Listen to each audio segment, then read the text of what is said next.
이어서 세 번째 주제로 넘어갑니다.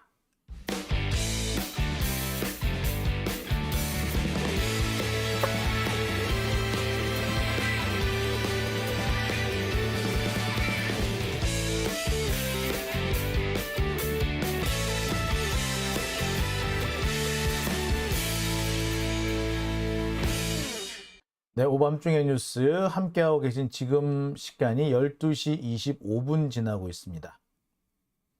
세 번째 주제로 넘어갑니다. 세 번째 주제는요.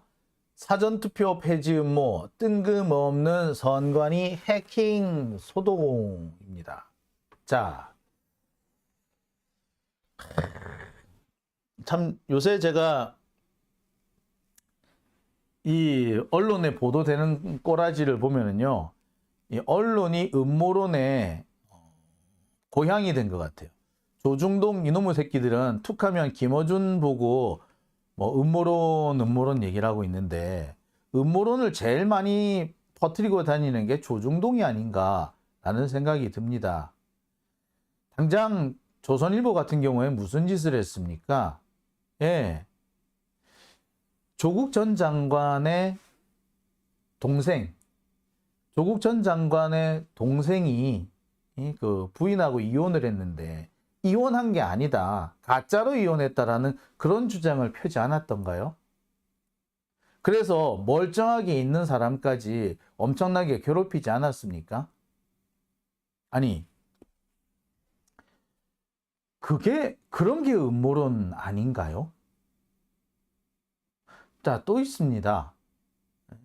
조국 전 장관이 뭐 그 코인 그 거래소 뭐 그 상장에 개입했다는 등 이딴 소리도 하고 다녔어요. 그건 음모론 아닙니까? 자, 지난 코로나 시국 때 코로나 이 백신 이게 불량이다. 이렇게 시비 건 것도 조선일보가 처음이었죠. 백신 믿을 수 없다라고. 처음에는 왜 그 화이자 거 안 가져오고 엉뚱한 걸 가져왔느냐, 백신 왜 엉뚱한 걸 가져왔느냐고 그렇게 주장을 하더니 나중에는 뭐 백신 자체가 물백신이다 이딴 주장을 막 퍼뜨렸잖아요. 그래서 뭐 백신 부작용으로 뭐 사망하는 분 뭐 그런 분들을 이용해 가지고 백신 맞지 말라는 식으로 이렇게 몰고 갔었습니다. 그거는 음모론 아닌가? 자, 그런 적도 있었죠. 문재인 대통령 그 많은 사람들이 보는 앞에서 코로나 백신 맞았죠. 그 백신 안 맞았다고 억지 쓴 것도 누굽니까? 자, 그런 음모론들이 당연히 걸러져야 되는데 조중동 다 받아 써줬어. 진짜. 그거야말로 음모론이잖아요. 그죠? 근데 이제는 그 음모론이 아예 정권 차원에서 진행이 되고 있습니다. 선관위원회 전산망이 해킹 가능성이 있다. 그래서 사전투표를 폐지해야 된다. 이런 주장이 나오고 있습니다. 정말 뜬금없는 얘기가 아닐 수가 없어요. 그래서 실제로 그럼 해킹을 당했느냐? 아니, 해킹 당한 흔적은 없어. 근데 해킹 당할 수도 있다고. 아이고, 기가 차네, 기가 차. 자, 일단요, 이 뭐가 있냐면요, 선관위 이 시스템은요, 일반 통신망하고 분리가 돼 있어요. 일반 우리가 쓰는 인터넷망하고는 분리가 돼 있는 별도 인트라넷망이에요. 연결 안 돼요. 그렇기 때문에 이 연결할 수 있는 통신망을 찾는 것 자체가 쉽지가 않습니다. 그런데 이번에 해킹 같은 경우는 그 국정원에서 그 뭐 전문 해커들을 데려와 가지고 해킹 시범을 보였다고 하는데, 자, 그냥 아무것도 없는 맹탕 맨바닥에서 전화선을 타고 인터넷선을 타고 이 선관위까지 들어가는 그 과정을 일단 생략하고 일단 접속은 했는데 여기서 뚫고 들어가는 것만 보여준 거야. 아니, 그렇게 하면 누가 못해. 일단 망 자체가 인터넷 넷망하고는 일반망하고 상용망이라고 하죠. 상용망하고는 분리가 돼 있는데, 물리적으로 분리가 돼 있는데 어떻게? 참, 하여튼 뭐 됐고요. 자, 여하튼 그런 해킹 소동을 뜬금없이 일으켜가지고 사전투표 제도를 폐지해야 된다. 이런 주장을 하고 있습니다. 실제로 언론 보도 보실까요? 조선일보예요. 보안점검 거부하더니 선관위 해킹 시도 작년에만 4만 건. 그래서 해킹이 됐어? 아니, 해킹은 안 됐어.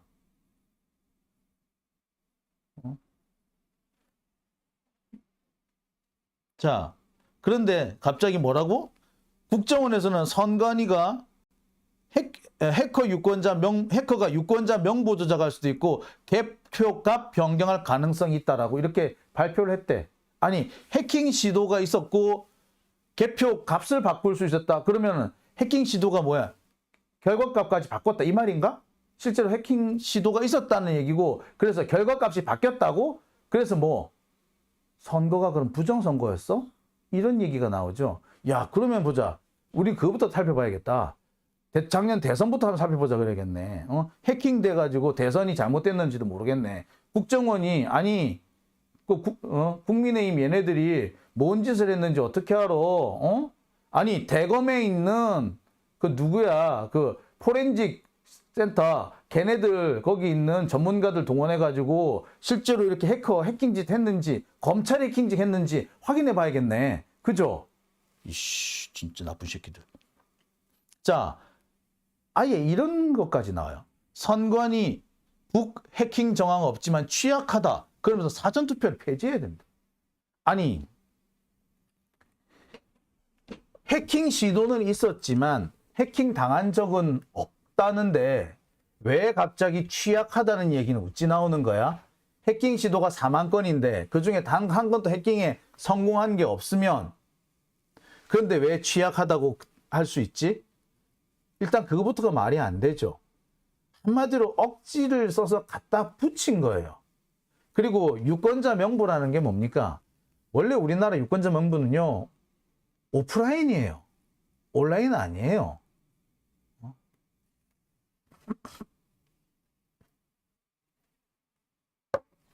그런데 우리나라는 기본적으로 오프라인에서 유권자 명부를 확인해야만이 온라인 투표를 할 수 있습니다. 뭐만 온라인으로 명부를 볼 수 있느냐 하면은 관외 투표인 경우에만 온라인으로 보는 거예요. 관외 투표. 사전 투표도 아니고 관외 투표. 관외 투표. 딴 동네 가가지고 투표하는 거 말이에요. 자, 사실 우리가 사전 투표 생기고 관외 투표 생겨가지고 많은 사람들이 투표에 더 참석할 수 있게 됐습니다. 아마 우리나라 지금 이 관외 투표나 사전 투표가 없었으면 투표율이 더 많이 떨어졌을 거예요. 그랬으면 정말 노년층들만 투표에 참여해가지고 노년층이 원하는 나라만 만들어졌을 거야. 그나마 많은 사람들, 직장인들도 쉽게 참여할 수 있는 제도들을 만들었기 때문에 좀 어느 정도 그나마 균형을 맞춰 가려고 하고 있는 건데, 자, 이게 이 찍들 보내는 너무 정말 눈꼴 사나운 거야. 지들, 노인들만 나와가지고 자영업자들만 나와가지고 투표하면은 지들이 이길 텐데 갑자기 직장인들이 투표할 수 있는 여지가 늘어나서 그래서 우리가 망했네? 뭐 20대 젊은 층은 이러나 저러나 투표 잘 안 하고, 예. 자, 이런 상황을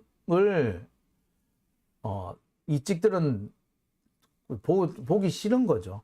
자기들만 투표하고 자기들 지지자들만 투표해야 되는데 20, 30대, 아니 바쁜 20, 30대나 직장인들이나 2, 3, 4, 5 이런 사람들은 바쁘니까 투표를 못하고 오는 경우도 있고 그렇지 않습니까? 근데 그런 사람들 위해서 투표를 하게 해주는 이 좋은 제도를 못하게 막아야 된다고?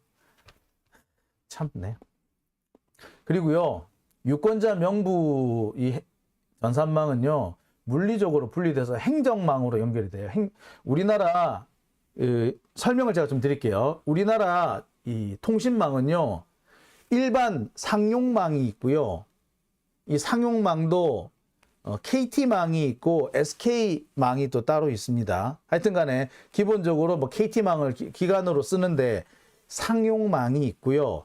행정망이 있고요. 군용망이 따로 있습니다. 다 이 세 개는 다 떨어져 있어요. 연결하는 노드가 있죠. 군용망하고 행정망, 행정망에서 상용망으로 연결되는 노드가 있어요. 제가 알기로 노드가 한 세 가지 경로가 있어요. 그래서 군용망 타고 행정망 들어가서 행정망 타고 일반 전화, 상용망으로 전화하는 경우가 있었습니다. 옛날에 군대에 있으면 통신대 친구들이 이런 방식으로 해가지고 공중전화 하면은 줄도 서야 되고 시간도 오래 못 끄니까 이렇게 통신병이 자기 이제 군용망을 이렇게 조작을 해서 군용망 타고 행정망 들어가서 행정망 타고 상용망 들어가서 전화하는 이런 짓을 많이 했어요. 그래서 행정망 전화번호는요, 국번이 2자리예요. 네, 따로예요.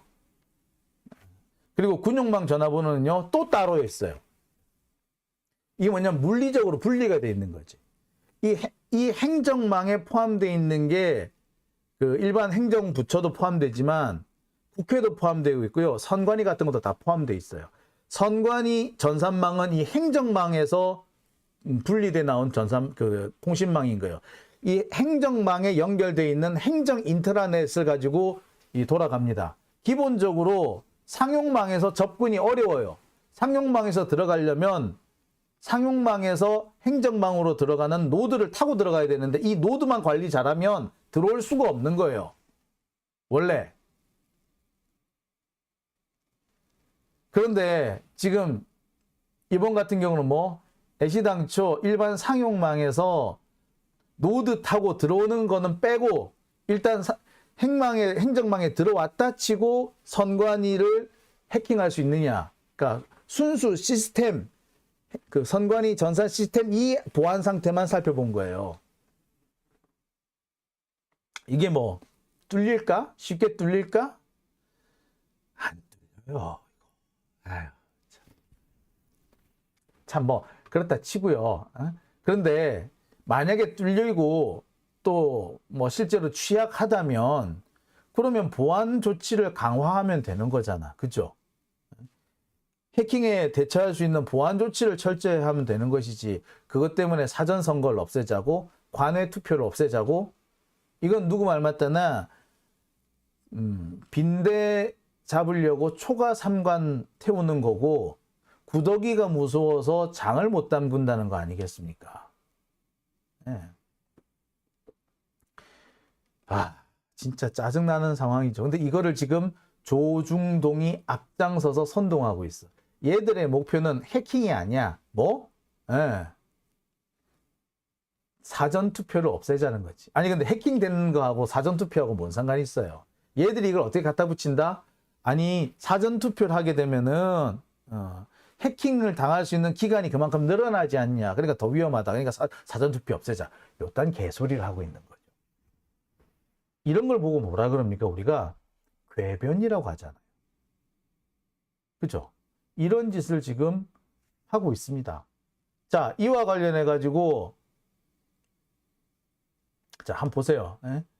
이 내용 보세요. 중앙일보 이게 제일 먼저 보도한 건데 해킹 정황이 없지만 취약하기 때문에 사전투표를 폐지해야 된다고? 이런 개소리가 어딨냐고요. 자, 그런데 이에 대해서 중앙선관위원회가 입장을 밝혔습니다. 보도자료를 직접 냈어요. 보도자료 내용이 어떻게 되느냐? 실제 해킹을 하려면 다수의 내부 조력자가 조직적으로 가담해야만이 가능하고 그러지 않고서는 불가능한 시나리오다 라고 분명하게 얘기를 합니다. 제가 아까 말씀을 드렸듯이 이게 행정망에 들어와서 그 다음에 선관위로 들어가야 되기 때문에 이 시도 자체가 아무리 된다고 하더라도 노드 자체를 통제를 잘 해놓으면 어렵다. 물론 그런 건 있어요. 다른 일반 그 상용망을 통해서 들어가는 뭐 백도어가 있긴 있다 그러더라고. 그 백도어를 통해서 해킹 시도가 진행이 됐을 수도 있어요. 근데 그 백도어는 들어가는 사람이 딱 정해져 있죠. 따라서 그 시스템을 관리하는 사람이 보안을 잘 지키면은, 보안상을 잘 지키면 이렇게 뚫릴 이유는 없어요. 그리고 무엇보다도 우리나라 선거는요, 기본적으로 오프라인 선거예요. 사람이 직접 가서 종이에다 찍잖아. 그죠? 종이에다 찍죠. 그리고 그 종이 찍은 걸 가지고 개표를 해가지고 숫자를 세는 거죠. 그죠? 따라서 이 온라인, 오프라인 이 얘기, 아니, 오프라인을 기본으로 하는 상태에서 해킹 이런 얘기를 할 수가 없는 겁니다. 우리나라에서 전산망을 쓰는 거는 최종 집계 결과를 전산망에 써요. 집계 결과를 보고할 때 써. 그래서 일선에서 숫자를 집어넣으면 중앙선관위 데이터베이스에 바로 딱 입력이 되게끔 하는 이런 시스템이 돼 있을 뿐, 개표 자체는 다 수개표예요. 정말 이건 뭐 이런 얘기, 이런 너무나도 당연하고 상식적인 얘기를 핏대로 올려가면서 해야 된다는 게 참 당황스럽습니다. 이들의 음모는 사전투표를 없애겠다는 거예요. 사전투표를 없애야지 자신들이 선거에서 이길 수 있다. 자기들이 계속해서 선거에서 불리한 상황이 되는 이유, 심지어 민주당의 무덤이라고 했던 재보궐선거에서조차 지들이 질 것 같은 상황이 벌어지는 것은 이 사전투표 제도 때문이다. 따라서 사전투표 없애자. 요거 하려고 그런 거야. 말 그대로 당리당략입니다. 요거 가지고 한참 더 지랄 방정 뜰 거야. 근데 이거 자체가 뭡니까? 이게 바로 몇 년 전부터 수구 꼴통 틀당 유튜브에서 떠들던 얘기를 그대로 받아가지고 지금 지랄하고 있는 거예요.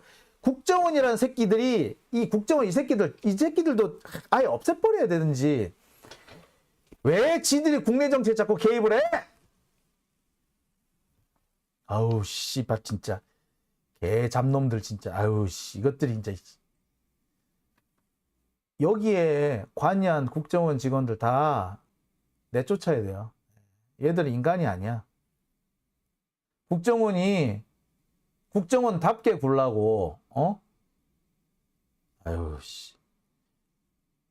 전 세계에서 우리나라 국정원이 제일 정보력이 처진다고 비난받는 상황이에요. 조롱당해요. 국제 간의 이 서방 세계 이 정보기관들은 자기들끼리 일정한 정보를 교환하는 그런 협의체나 이런 그 커뮤니케이션 하는 이런 그 조직체 같은 데가 있는데, 여기에 우리나라 국정원은 안 끼워준대. 오죽했으면 그러겠냐고. 그런데 이 새끼들이 툭 하면 뭐, 아우, 진짜, 싹, 아이고야, 참 열받습니다. 그죠? 자, 오밤중의 뉴스. 세 번째 주제는 여기까지고요. 네 번째 주제로 넘어갑니다. 자, 네 번째 주제 가기 전에 광고 하나 보시고 넘어가시겠습니다. 약초의 고장이자 산삼의 본향인 함양